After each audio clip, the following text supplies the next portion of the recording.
Uma vez, boa noite aos irmãos,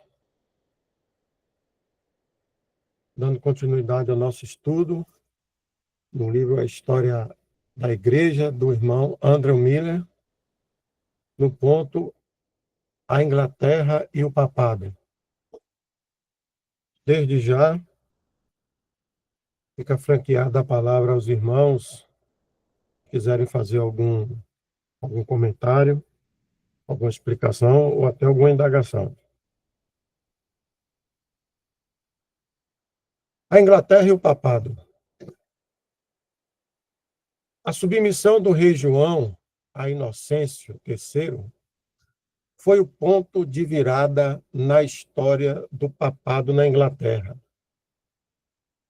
Na humilhação do soberano, toda a nação se sentiu degradada. Inocêncio foi longe demais. Foi um abuso de poder presumido, mas que se voltou contra si mesmo em seu devido tempo. A Inglaterra jamais poderia esquecer tamanha prostração objeta de seu rei aos pés de um sacerdote estrangeiro. A partir daquele momento, um espírito de descontentamento com Roma cresceu na mente do povo inglês. As usurpações, as reivindicações exorbitantes do papado, sua interferência na disposição dos bispados ingleses, frequentemente colocando o governo e a igreja em colisão e ampliando a brecha. Mas, exatamente quando a paciência dos homens estava quase exaurida pelas muitas queixas práticas contra o papado, foi do agrado de Deus levantar um poderoso adversário para todo o sistema hierárquico. O primeiro homem que abalou o domínio papal na Inglaterra desde sua fundação. E, além disso, um homem que amava sinceramente a verdade e pregava tanto aos eruditos como às classes mais baixas. Este homem era John Wycliffe, justamente denominado o precursor ou estrela da manhã da Reforma. A parte inicial da vida de Wycliffe é envolvida em muita obscuridade, mas a opinião geral é de que tenha nascido de uma linhagem humilde nas redondezas de Hickmond, em Yorkshire, por volta do ano de 1324. Seu destino era o de se tornar um estudioso, o que, como nós somos informados, até os mais humildes daqueles dias podiam aspirar. A Inglaterra era praticamente uma terra de escolas. Cada catedral e praticamente cada mosteiro tinha a sua, mas jovens com mais ambição, autoconfiança, suposta capacidade e melhores oportunidades aglomeravam-se em Oxford e Cambridge. Na Inglaterra, assim como em toda a cristandade, aquela maravilhosa corrida de uma vasta parte da população em direção ao conhecimento lotou as universidades com milhares de alunos. John Wycliffe encontrou seu caminho para Oxford. Ele foi admitido como aluno do Queen's College, mas logo foi transferido para o Merton College, a mais antiga, a mais rica e a mais famosa das fundações de Oxford. Supõe-se que ele teve o privilégio de assistir às palestras do muito piedoso e profundo Thomas Bradwardine, e que de suas obras ele derivou suas primeiras visões da liberdade da graça e da absoluta inutilidade de todo mérito humano, no que diz respeito à salvação. Nos escritos de Grosseteste, ele captou pela primeira vez a ideia de que o Papa era um anticristo. Wycliffe, de acordo com seus biógrafos, logo se tornou mestre nas leis civil, canônica e municipal. Mas seus maiores esforços foram voltados para o estudo da teologia, não como meramente era aquela arte estéril que era ensinada nas escolas, mas como aquela ciência divina que é derivada do Espírito, bem como da letra das Escrituras. No processo de tais investigações, ele teve numerosas e formidáveis dificuldades contra as quais lutar. Foi um estudo que a Igreja não aprovou e não previu. O texto sagrado era, então, negligenciado. Os escolásticos ocupavam o lugar da autoridade das Escrituras. A língua original do Novo, assim como do Antigo Testamento, era quase desconhecida no reino. Mas, apesar de todas essas desvantagens e desencorajamentos, Wycliffe seguiu seu caminho com grande perseverança. Sua lógica, diz alguém, sua sutileza escolástica, sua arte retórica, seu poder de ler as escrituras latinas, sua erudição variada, podem ser devidos a Oxford. Mas o vigor e a energia de seu gênio, a força de sua linguagem, seu domínio sobre o inglês vernáculo, a alta supremacia que ele reivindicou para as escrituras, que por imenso trabalho ele publicou na língua vulgar, isto vinha dele próprio. Estas coisas não podiam ser aprendidas em nenhuma escola e nem alcançadas por nenhum dos cursos ordinários de estudo.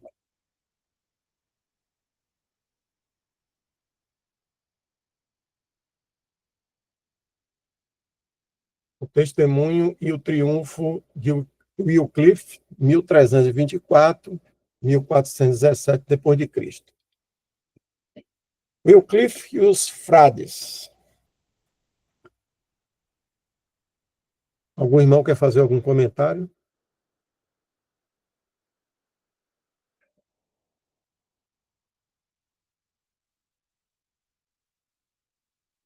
Vamos lá.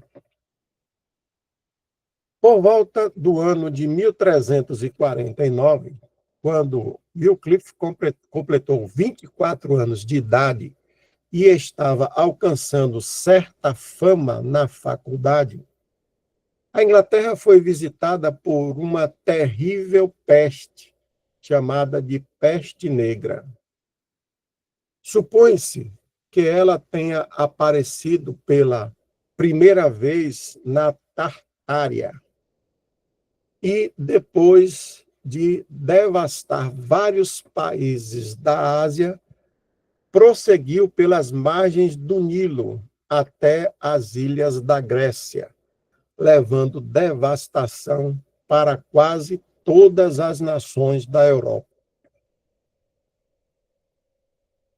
Tão imensa foi a perda de vidas humanas que alguns dizem que um quarto da população foi eliminada e outros que metade da raça humana, além do gado, foi levada em certas partes. Essa visitação alarmante encheu a mente piedosa de Wycliffe com as mais sombrias apreensões e temerosos pressentimentos quanto ao futuro. Foi como o som da última trombeta em seu coração. Ele concluiu que o dia do julgamento estava próximo. Solenizado com os pensamentos sobre a eternidade, ele passou dias e noites em seu quarto e, sem dúvida, em fervorosa oração por orientação divina. Ele se apresentou como defensor da verdade, encontrou sua armadura na palavra de Deus. Por seu zelo e fidelidade na pregação do Evangelho, principalmente ao povo comum aos domingos, adquiriu e mereceu o título de doutor evangélico. Mas o que lhe trouxe tanta fama e popularidade em Oxford foi sua defesa da universidade contra as invasões dos frades mendicantes. Ele, corajosa e impiedosamente, atacou essas ordens, que ele declarava serem o grande mal da cristandade. Elas eram, então, 4 em número: dominicanos, minoritas ou franciscanos, agostinianos e carmelitas. E se examinavam nas melhores partes da Europa, eles se esforçaram muito em Oxford, como até então em Paris, para ali se elevarem. Eles aproveitaram todas as oportunidades para atrair os alunos para seus conventos, os quais, sem o consentimento de seus pais, se alistavam para as ordens mendicantes. Esse sistema de lavagem cerebral prosseguiu a tal ponto que os pais evitavam enviar seus filhos às universidades. Em certa época, 30.000 jovens estudavam em Oxford, mas, por causa desses frades, o número foi reduzido para 6.000. Bispos, padres e teólogos em quase todos os países e universidades da Europa lutavam contra esses enganadores, mas com pouco efeito, pois os pontífices os defendiam vigorosamente como seus melhores amigos e conferiam-lhes grandes privilégios. Wycliffe atacou ousadamente e, cremos, fatalmente, a raiz desse grande mal universal, próximo ao declínio do poder papal, do qual já tomamos nota, podemos começar a notar o das ordens medicantes. Ele publicou alguns artigos espirituais intitulados Contra o Mendigo Saudável, Contra o Mendigo Ocioso e a Pobreza de Cristo. Ele denunciou a mendicância em si e todos os outros como mendigos saudáveis que não deveriam ser autorizados a infestar a terra. Ele os acusou de 50 erros de doutrina e prática. Ele os denunciou por interceptarem as esmolas que deveriam pertencer aos pobres, por seu sistema inescrupuloso e proselitismo, por sua invasão de direitos paroquiais, por seu hábito de incluir as pessoas comuns com fábulas e lendas, por suas pretensões hipócritas de santidade, por sua lisonja para com os grandes e ricos, a quem deveriam, na verdade, reprovar por seus pecados, por seu apego ao dinheiro por todos os meios, pelo esplendor necessário de seus edifícios, enquanto as igrejas paroquiais eram largadas à decadência. Eu vou fazer uma pontuação aqui e, se algum irmão puder tirar uma pequena dúvida. Essa circunstância, tá certo que nós estamos lá em 1334, caminhando agora para 1361, mais lá embaixo, que ele vai começar a falar. Mas essa linha de decadência dita sobre o papado, inclusive das circunstâncias de tomada de materiais, de alimentos, os irmãos têm, assim, alguma informação acerca da continuidade, inclusive para o presente?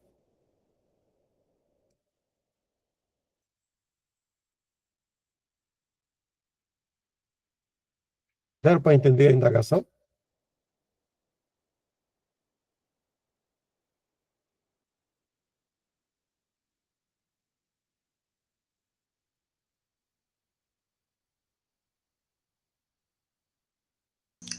O irmão pode perguntar novamente, por gentileza? Posso.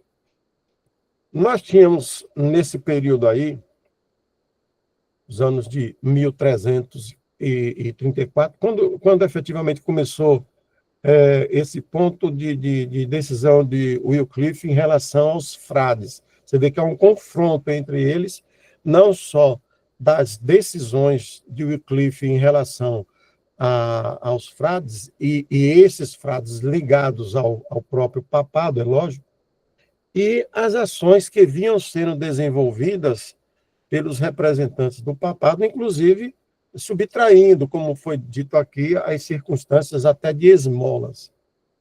Tá certo que foi 1334 para cá, muita coisa foi sendo mudada, alterada, mas a síntese dessa circunstância é levada em consideração até hoje no presente momento para algumas coisas. Não vou dizer furto de esmolas para os pobres, mas outras circunstâncias colocadas nas próprias denominações. Incluo aí o catolicismo como uma das denominações. Deu para entender agora? Porque Deu para. existe os maus, né? Existem os maus. O Bruce Anstey, eu estava dando até uma reolhada ontem, falando sobre o mal hierárquico, o mal moral e o mal doutrinal. Então, por exemplo, pode ter acontecido durante a evolução aqui para o ano que nós estamos, de algum desses três terem sido combatidos de uma forma mais eficiente, não vou dizer eficaz, vou dizer eficiente. Mas outros talvez não. Então, por exemplo, esse Papa que recentemente faleceu, ele chegou a abrir algumas ações relacionadas a situações de padres pedófilos, por exemplo. Então, nós estamos em 2025. Então, existem coisas que, de 1300 e tanto para cá, podem ter sido viliadas algumas e outras não. Então, do ponto de vista com relação a essas irregularidades, os irmãos entendem que estamos ainda na mesma situação, mudou realmente alguma coisa pouco, quase nada mudou, continua do mesmo jeito, de uma forma alavancada maior.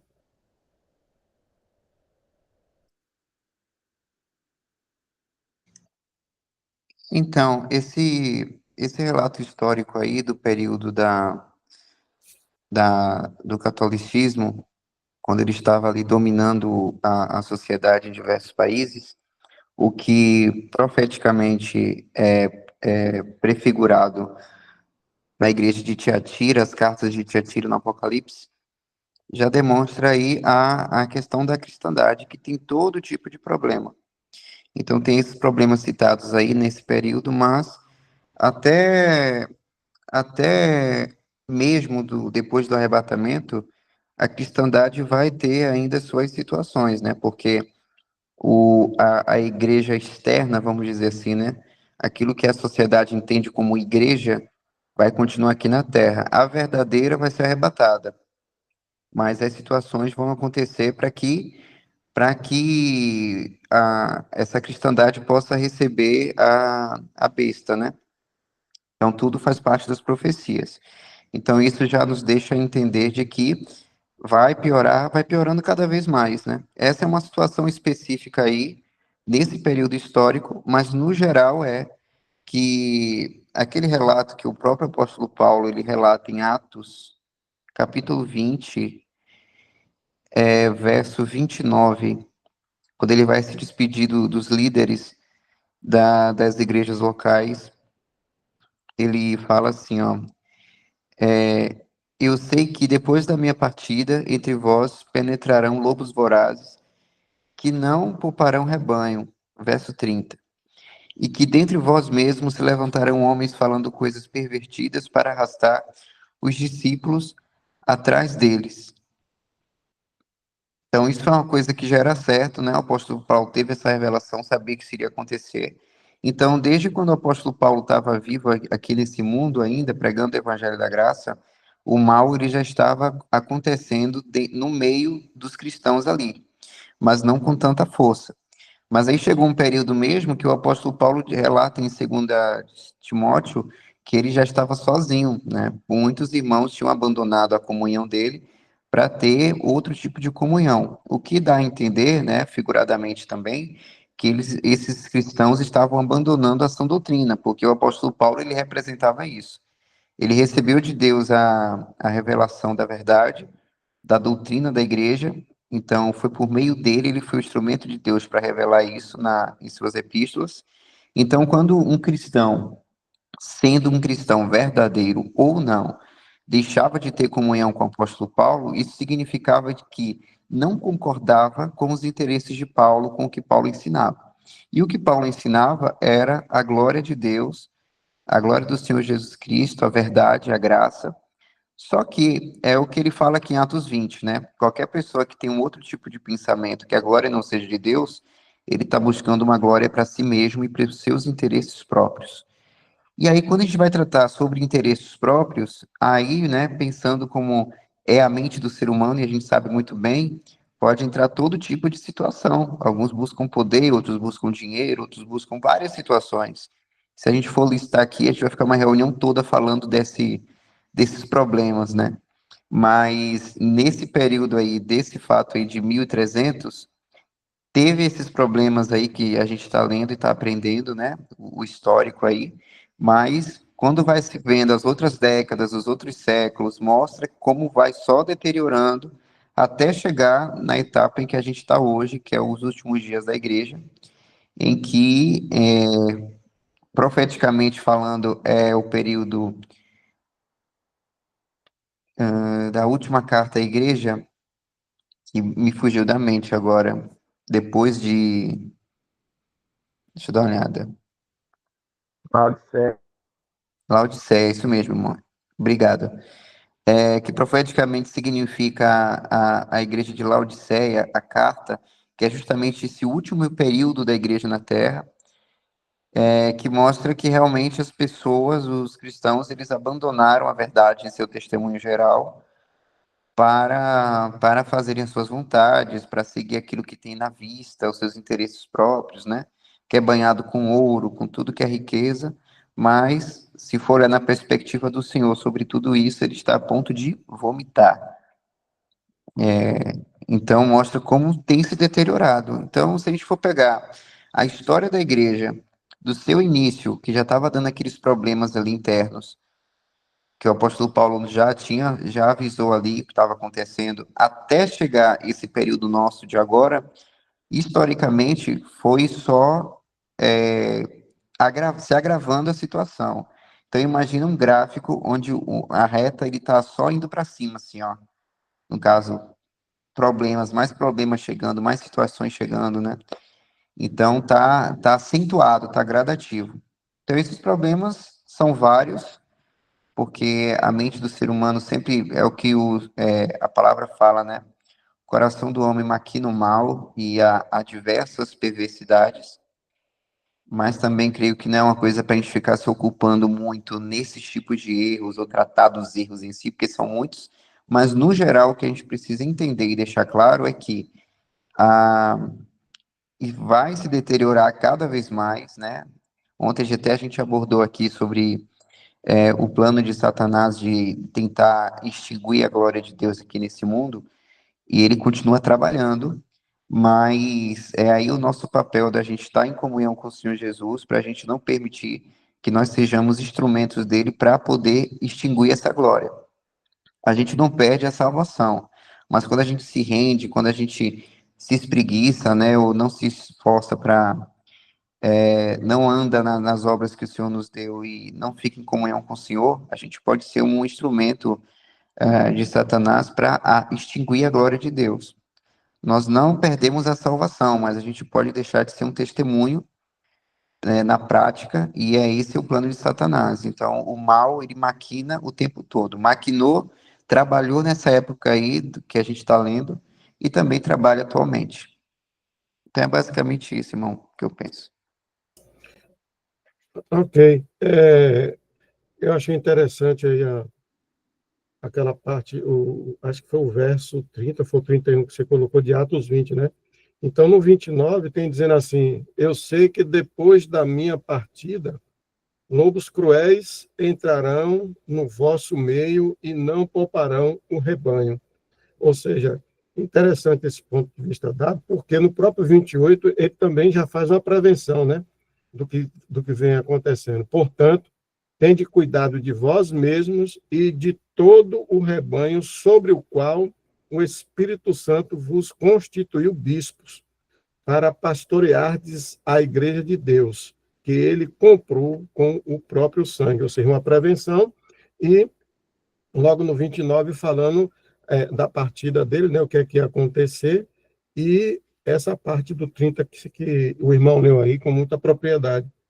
e que dentre vós mesmos se levantarão homens falando coisas distorcidas para atrair os discípulos para si.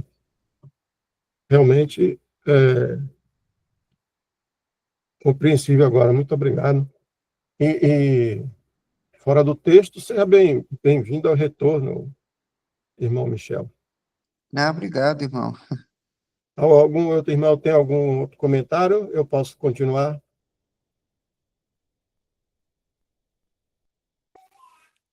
Vamos Só lá. mais um comentário aí, irmãos. Pronto. Vamos lá, Leone.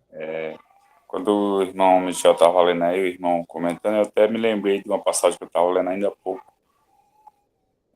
Ali de 2 Timóteo, capítulo 2, onde fala de Himeneu e Fileto, né? Ou seja, que estava ali introduzido, a gente não sabe dizer se eles eram verdadeiro, era joio, não sabe dizer se era trigo ou joio, mas o irmão falando aí dessa passagem de Atos 20, onde ele fala que dentre vós mesmos se levantaria, né, homens, falando coisas pervertidas. Então, me lembrei de Mineiro e Fileto, que é lá em Atos 2, agora me passou a mente. Estava lendo nesse tanto, mas passou da mente aqui o versículo. Mas esses irmãos, é só esse complemento aí. Ok, tranquilo. Vamos lá. Wycliffe tornara-se, então, o líder reconhecido de um grande partido na universidade e na igreja, e dignidades e honras foram-lhes conferidas. Mas se ele tinha ganhado muitos amigos, tinha também muitos inimigos, cuja ira era perigoso provocar. Seus problemas e mudanças então começaram. Os frades forneceram ao Papa informações sobre tudo o que estava acontecendo. Em 1361, ele foi promovido a mestre do Balliol College e a reitoria de Fillingham. 4 escrituras, a pureza de sua vida, sua coragem. 4 anos depois, foi escolhido guardião da Canterbury Hall. Seu conhecimento das escrituras, a pureza de sua vida, sua coragem inflexível, sua eloquência como pregador, seu domínio da linguagem das pessoas comuns tornavam-no objeto de admiração geral. Ele afirmava que a salvação era pela fé, por meio da graça, sem mérito humano de forma alguma.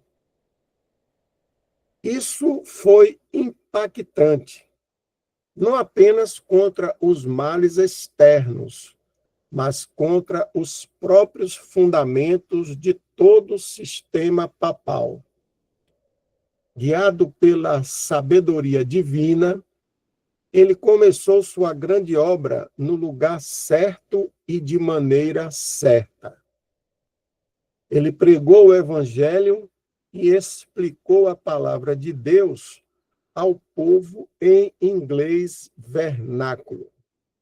Desta forma, ele plantou profundamente na mente popular aquelas grandes verdades e princípios que, eventualmente, levaram à emancipação da Inglaterra do jugo e da tirania de Roma. Se algum irmão quiser fazer algum comentário.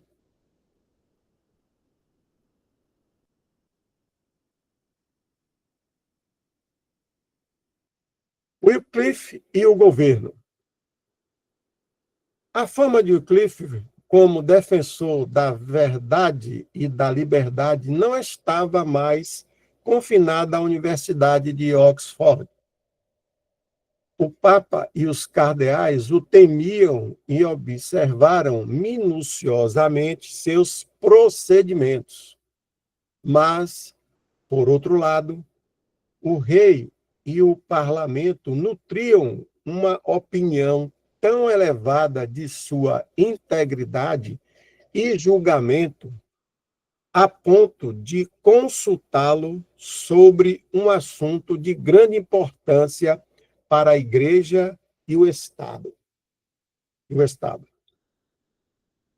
Por volta do ano 1366, surgiu uma controvérsia entre o Papa Urbano V e o rei Eduardo III, como consequência na renovação da exigência de um tributo anual de 1.000 marcos, que o rei João se comprometera a pagar à Sé romana, como um reconhecimento da superioridade feudal do pontífice romano sobre os reinos da Inglaterra e da Irlanda.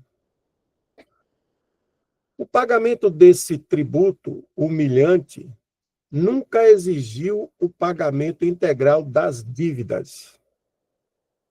Você puxou aí, peraí, um momento. O pagamento desse tributo humilhante nunca foi regular, tendo sido totalmente interrompido por 33 anos.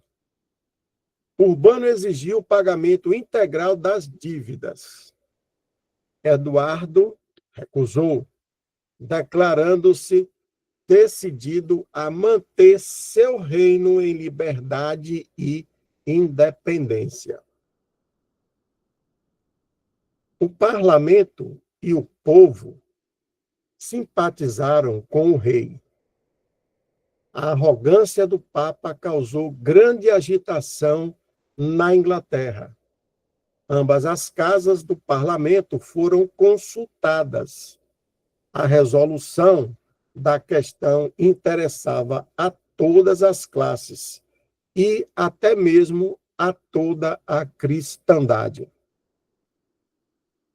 Wycliffe, que já era um dos capelães do rei, foi nomeado para responder aos argumentos papais e, assim, efetivamente provou que o cânon ou lei papal não tem força quando se opõe à palavra de Deus, e que o papado daquele dia em diante cessava de reivindicar a soberania da Inglaterra.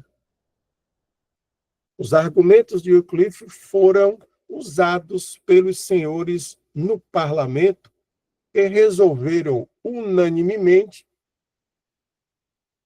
manter a independência da coroa contra as pretensões de Roma. Os discursos curtos, enérgicos e simples dos barões nesta ocasião são curiosos e característicos da época. No ano de 1372, Wycliffe foi elevado à cadeira teológica na Universidade de Oxford. Este foi um passo importante na causa da verdade e usado pelo Senhor. Sendo um doutor em divindade, ele tinha o direito de ministrar palestras sobre teologia. Ele falava como um mestre aos jovens teólogos de Oxford e, tendo tal autoridade nas escolas, tudo o que ele dizia era recebido como um oráculo. Seria impossível avaliar a influência benéfica que exerceu sobre a mente dos alunos, que compareciam em grande número naquela época. A invenção da imprensa ainda não havia fornecido livros ao estudante, de modo que ele praticamente dependia em tudo da voz e da energia viva do professor público. Centenas de pessoas que o ouviam, por sua vez, tornar-se-ão também professores públicos, também professores públicos, levando adiante a mesma semente preciosa.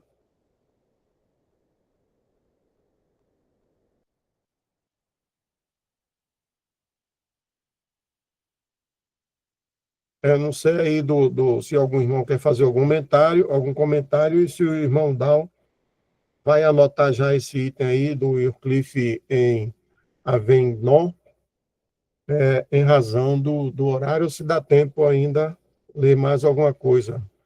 E Avignon, Wycliffe em Avignon, eu não sei o texto aqui até onde vai. Se o irmão quiser dar uma olhada, para ver se é pequeno ou grande. Não, já chegou o horário, a gente pode deixar para uma próxima vez, se eu permitir. Já são 9 horas e 3 minutos. Tranquilo.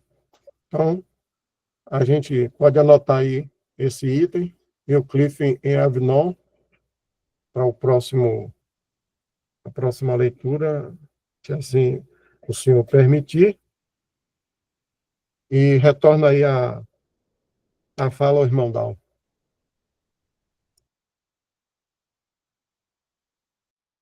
Leones, você pode agradecer? Sim, vamos dar graça.